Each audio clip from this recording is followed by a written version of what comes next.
How's everybody doing? My name is Anthony Brian Logan, and today we got to talk about the mayor of Chicago, Lori Lightfoot, saying that she's only going to give one-on-one interview time with black and brown people, or at least they're going to be prioritized over others, meaning the white man. So no one-on-one interviews with white people until black and brown folks get first dibs. Now, I don't think her white wife has that same rule applied to her, but that's a different story, and I digress. This has been a thing that's been confirmed by journalists out there in Chicago and other places are saying, hey, she's not doing any one-on-one interviews unless you're black or brown. It's a thing that she's on, all this, that, and the third. Now, elephant in the room, aside from the whole white wife thing, which is hilarious, elephant in the room isn't this racist? Like, look at it the other way. What if you had Lori Lightfoot as a white woman and she was mayor of Chicago and said, hey, I'm not giving any interviews to anyone else other than whites. Black and browns, non-whites, you guys get to the back of the bus. Wouldn't that be considered outright racist? Imagine if it were a guy like Trump saying something like that. Can you imagine the wall-to-wall news coverage that would happen if he said something like that? But for her, it's not really a big deal. Now, the question is, why did she say that? I mean, aside from why did she say it, aren't there bigger fish to fry in Chicago? I mean, you got a super high homicide rate, the crime rate, all the rates, all the negative rates are very high in Chicago. They've been high for a long time, but they're much higher ever since Black Lives Matter and defund the police, which she kind of supports, if I'm not mistaken. But I'm kind of going down a rabbit hole. There's a lot of different things that she could focus on rather than this whole black and brown people getting first dibs on one-on-one interviews issue. But she responded because we're all asking the question, what's going on? Aren't there bigger fish to fry? Isn't this racist? What's happening? So let's go to her Twitter and we're going to see. It's right here on the screen. There's this one tweet at the top. That's the main one. But then there are a few subsequent tweets that she put in a thread, and we're going to go through the thread to see what's happening. All right, so you see what it is here at the very top. Let me zoom in a little bit. From Mayor Lori Lightfoot, I ran to break up the status quo that was failing so many.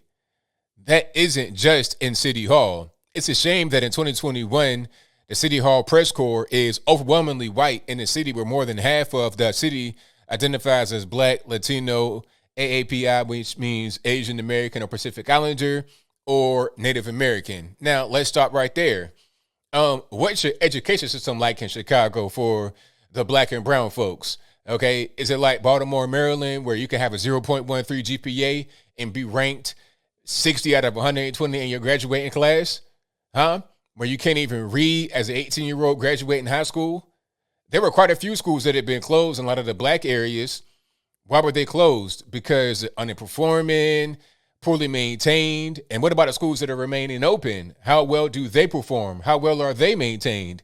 So if you're upset about the press corps not having a whole lot of quote unquote diversity in it, maybe you should start with your own city and figure out why you're not producing people that you like to see in the press corps. Because I can guarantee you that a lot of these people in the press corps are probably not even from Chicago.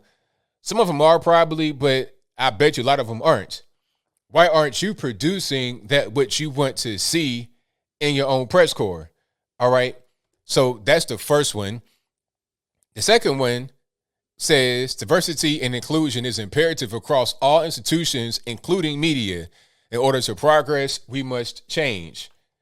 Okay. So again, it's the same question that I had before. What are you going to do to try and make that happen? What's going to be your solution to this alleged problem?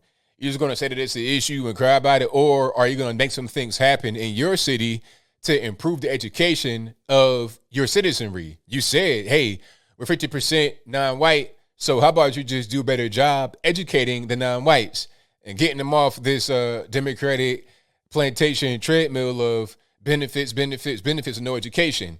But I move on. Second one, or the third one, pardon me. This is exactly why I'm being intentional about prioritizing media requests from POC, people of color people, same thing, reporters on the occasion of the 2-year anniversary of my inauguration as mayor of this great city. So right there, that's just kind of a halfway fancy way of saying that's why I'm only going to select the colors to do one-on-one interview with me on my second anniversary. And if you're white, you pretty much get back to the back of the bus. She's not saying that she won't necessarily pick them, but she might not because people of color are going to take priority. That's what's happening here. And we'll move forward. This is an imbalance that needs to change. Chicago is a world-class city. Well, some parts of the city are world-class. I mean, some parts are not, but some parts are. We'll move on. Our local media should reflect the multiple cultures that comprise it. So, I mean, what are you going to do about that? What are you really going to do? And the funny part is that you live in a very liberal area, very liberal city. So why haven't the very liberal media out there prioritize quote unquote diversity?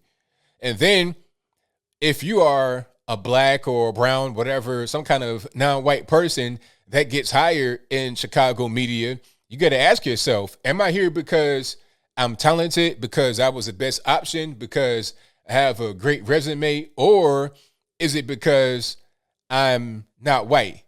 Am I a token in this whole situation? Am I being used for optics and not for my talent? That'd be the question that you ask, because Lori Lightfoot didn't put it out there. We need to have more quote unquote diversity. And I don't think she means diversity of thought. I think she means just how you look physically on the outside, but not the inside. We must be intentional about doing better. I believe that when running for office, I stand on this belief now. It's time for the newsrooms to do better and build teams that reflect the makeup of our city. I mean, it's the same thing. You know, you're just kind of saying the same thing over and over, really. Like, okay, you ran for office. Why? Because you want to be one of the first black LGBT women or whatever in office. So what? Does it even matter? I mean, let's take a look at that. Take a look at what she was saying. I think that's pretty much it right there. We can go back to the normal screen. Look at what she said about we need to do better, we need to improve, all this, that, and the third. So do you think that you are an improvement, that you are part of, quote unquote, doing better? I mean, if it's about just how you look and your race, maybe that's the case if there was somebody before you that looked like you and then they had the same kind of lifestyle as you. But what's going on with the actual city? There's a lot of problems in the city, and I think that should be the primary focus. So if it's about doing better as far as the constituents, you know, having better quality of life, things of that nature, you're not really doing a very bang up job, not at all. You're actually doing pretty poorly.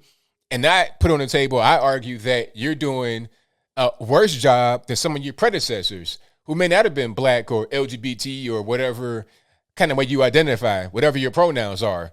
All right. I think as I close that the primary focus of a newsroom, of any kind of governance, whether it's local, national, whatever, the primary focus should be, are you doing a good job? Are you able to do a good job? Are you able to get things done that the constituents want? If your constituents want a safer community and you're not providing that, and as a matter of fact, things have gotten worse since you've been in office, is that success or is it failure? It's failure because you didn't do what you came to do. You didn't do what your constituents wanted you to do, aside from just being a black woman. I mean, is that enough? Is that how low the bar is right now in the US of A? I surely hope not, but I think I'll leave that right there for now. And what say you? Do you think that Lori Lightfoot had a point that she's going to pretty much strike on doing any one-on-one interviews with a white person until the non-white people get a crack at it because there's a diversity issue, not enough so-called people of color in the press corps? If you agree with her on that, let me know why you agree with her in the comments below. If you disagree with her, you're pretty much right on the same page with me, but let me know why in the comments below if you disagree. You guys pretty much know where I'm at. It's racist, of course, and I think that there are much bigger fish to fry in the city of Chicago. All right. The unemployment benefits issues probably causing the issue with job openings, with a lack of employees. You got crime just shooting through the roof, homicide, just random shootings, home invasion, burglary, kidnapping. All of that is through the roof right now in Illinois, but definitely Chicago.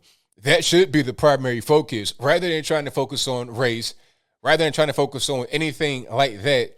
Your priority should be trying to tighten up your city, trying to get the crime under control. If you can't do that, then it doesn't even really matter that you want to be inclusive when it comes to the interviews. That's a really insignificant thing to even be worried about, in my humble opinion. But whatever your thoughts are, please let me know in the comments below. And that's all I got to say for this video. If you like what you heard, please comment, rate, share, and subscribe. Peace.